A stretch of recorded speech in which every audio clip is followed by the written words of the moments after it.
What's up mga tropa pips? So magandang madaling araw po sa inyong lahat at eto nga po lumapag na sa The Hague sa Netherlands. Etong sinasakyan na eroplano ni Digong at siya po ay merong pinost sa kanyang FB page at eto yun panoorin natin.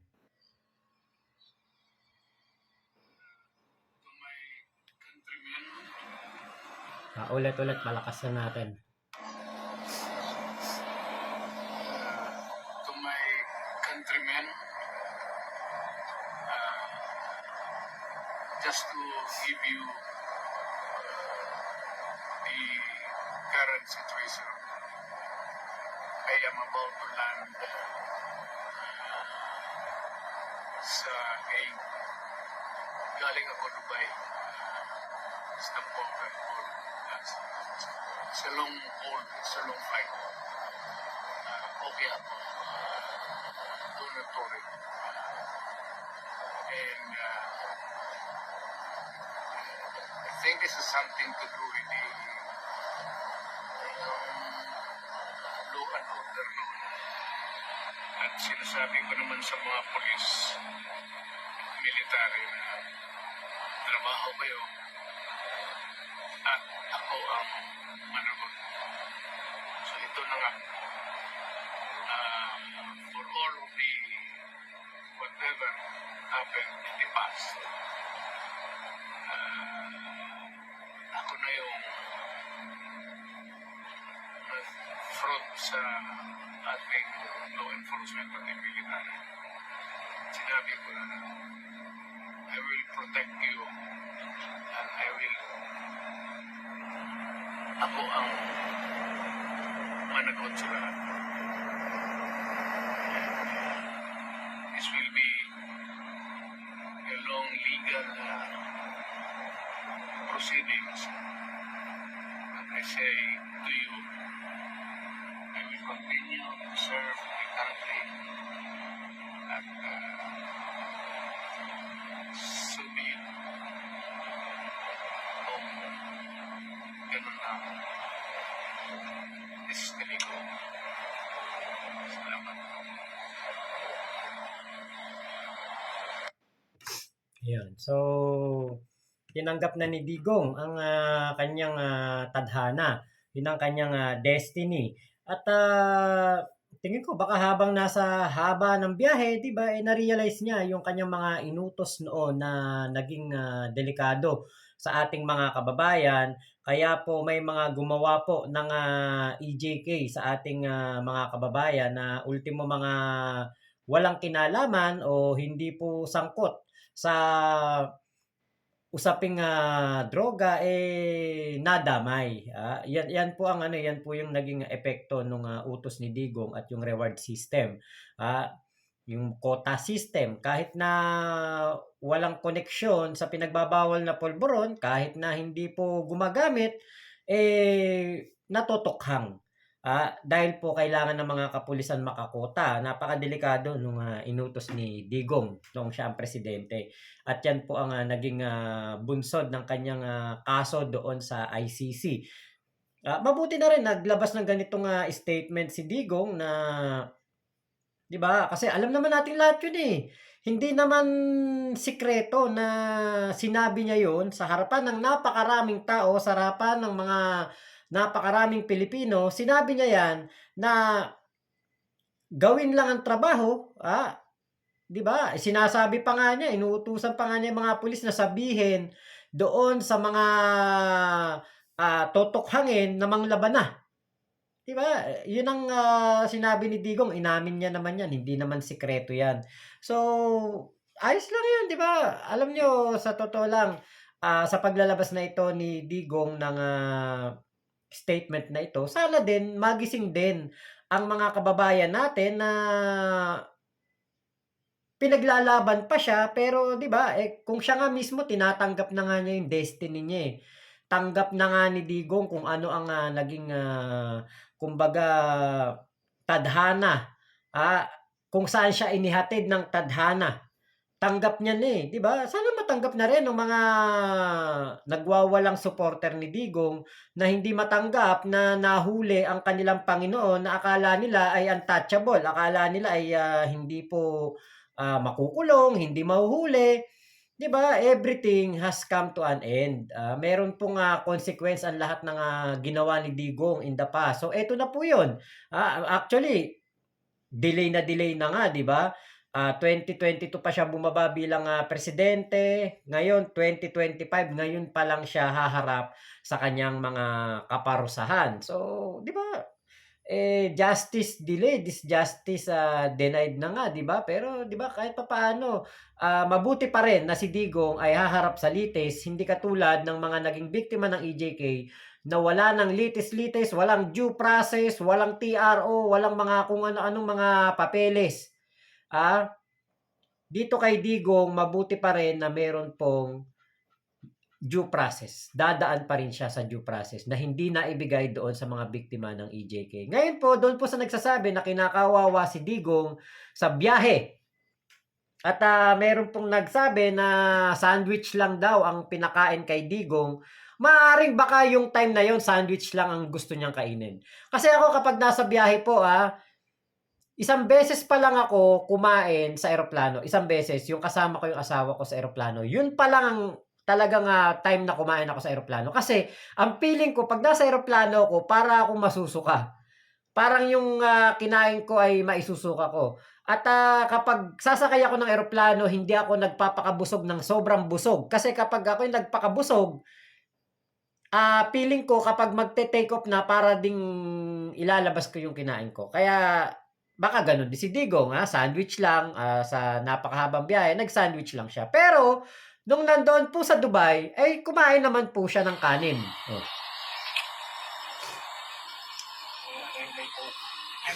Wala. Juice lang, wala.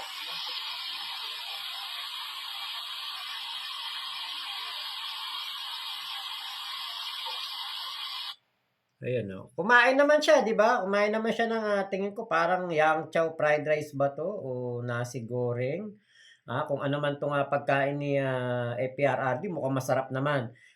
Nag-ano lang ako do'n, naghahanap siya ng Coke, eh, 'di ba parang ano ba, diabetic ba siya? Ba't naghahanap pa siya ng Coke? Coke Zero siguro iniinom niya 'no, hindi siya napagdala. Ah, Do'n din po sa ano, sa Dahig ay, meron akong mga nakitang video na mga litrato. Maganda naman yung kanyang, pagkukulungan doon at, tingin ko naman, hindi siya yung kumbaga, hindi naman siya magiging, kawawang-kawawa doon. Kasi nakita ko po yung kulungan, may library, may, gym at sabi nga po nung, isang, parang professor doon sa Dahig ay, puwede ring magluto doon. So, hindi mami-miss ni APRRD ang pagkaing Pinoy kasi puwede siyang ipagluto ng kanyang kasama doon. Kumbaga, eto yung, hindi naibigay sa mga biktima ng EJK. Yung sila'y malitis, yung sila'y, mabigyan ng due process. Eto si Digong nasa magandang kulungan, malamig, maayos, komportable. Actually malayong-malayo po sa kulungan natin dito sa Pilipinas ang, kulungan sa Dahig. Si Laila de Lima nakulong sa isang, kulungan na ano, na yung normal lang na kulungan. 7 taon, natiis yan ni Laila de Lima. Ngayon si Digong makukulong sa isang kulungan na merong library. Kay Laila de Lima wala. Si Digong makukulong sa isang kulungan na merong, lutuan, sariling lutuan, puwedeng magluto. Kay Laila de Lima wala. Si Digong ay makukulong sa isang kulungan na merong, mga, gym, merong basketball court, merong mga mapaglilibangan, merong computer. Ayan nasabi merong computer pero walang wifi, may TV. So hindi po, actually hindi nga yun kulungan kasi ang alam nating kulungan rehas, higaan, yun lang.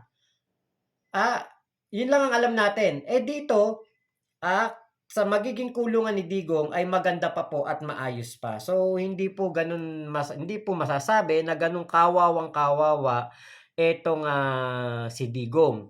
Yung pong mga kasama naman nitong, si Digong ay, eto po ang, update diyan. Akala ko kasi ano, akala ko kasama ni Digong yung mga yon hanggang, kumbaga matagal din doon yung mga naghatid sa kanya, pero yung pala, balikan lang din. Personnel, babalik na rin po ba Oo, yun? wala silang bise. Wala mga visa. Visa. Walang bise. So, Okay. kasi nga biglaan we couldn't apply for anything Okay. So, they were allowed to board but not to disembark. So only in the plane. Only Tama? Yun. So, yung mga kasama po ni Digong, lahat, yung mga pulis na umalalay, yung mga nakita natin sa mga post na tumitingin kay Digong, yung merong pang mga merong mga nagche-check sa kanyang kalusugan. Eto si FPRRD, tignan niyo naman, cool na cool, chill na chill, 'di ba? So sana cool lang din kayo. Tanggap naman na ni Digong kung ano nangyari sa kanya, ayan, may higaan pa nga siya do'n sa eroplano, 'di ba? Tapos, eto na, mukha naman siyang maayos. Sabi ni Bongo mamamatay daw, hindi daw kaya ang biyaheng mahaba. Ayan na kaya ni FPRRD, oh. Oh, ayan, nandiyan na siya sa ICC na yata 'to o baka sa local court na ito. Hapon po ngayon doon sa Netherlands. So, 'di ba, kasi alam niyo sa totoo lang hindi naman 'to mangyayari kung hindi siguro hinamon ni Digong ang ICC, hindi niya hinamon ng hustisya at siguro alam niyo, eto na rin, naisip ko, masama talagang maghamon, lalo na sa taas hamunin mo. Ah, Kumbaga parang anuhan mo siya, yung magsalita ka ng against sa kanya, tawagin mong stupid, siguro talagang pinaka masama mong magagawa ay ang sabihan ng hindi maganda yung gumawa sa'yo, ang amang lumikha. Eto siguro yung kumbaga kabayaran sa lahat ng kanyang, mga nagawang kasalanan, 'di ba? Sana nga talaga, hindi po, kumbaga hindi siya magtagal doon, 'di ba? Sabi nasa 8 to 10 years ang, hearing. Sabi din ay, puwede siyang ma-convict at makapagbayad ng nasa 30 years. Ewan natin kung kaya pa ni FPRRD 'yun, 'di ba, ni Digong. Ngayon ay 79 siya. So, ang latest ay, pagpalagay mo lang 10 years, o di 89 na siya. Alam ko kasama diyan sa litis yung panahon ng kanyang pagkakakulong, kung mahatulan siya, ma-convict siya, plus another, 30 years minus yung 10 years na hearing, 89. Ilang taon si Digong? 109, 'di ba? Ngayon may mga iniinda na ngang sakit, nakakaawa pero yun po yung kabayaran, Hindi hindi natin masisisi ang, tadhana kapag naningil, hindi po natin masisisi yan.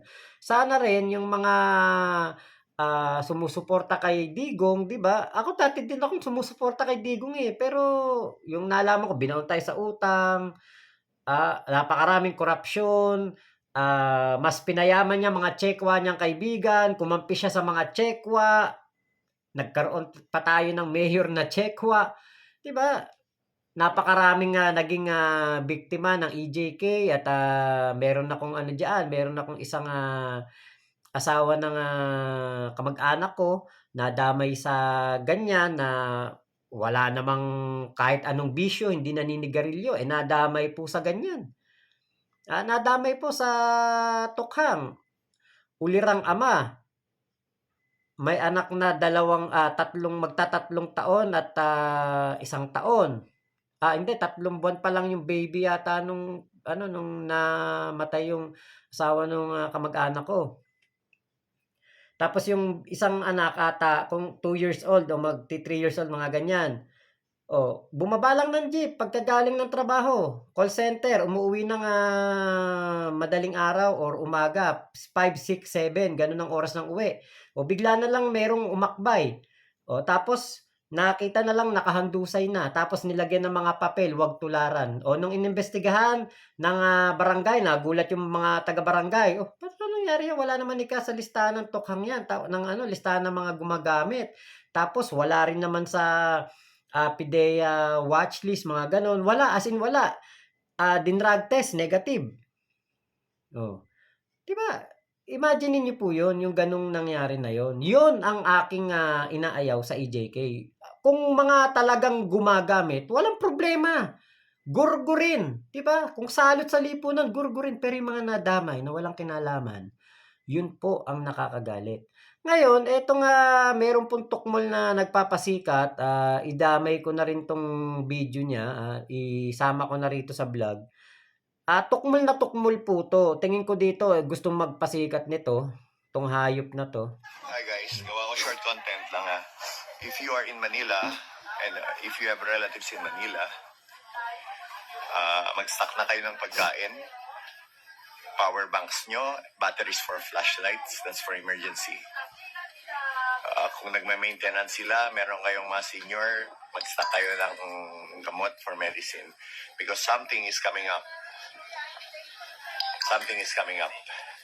Yun lang. God save the Philippines.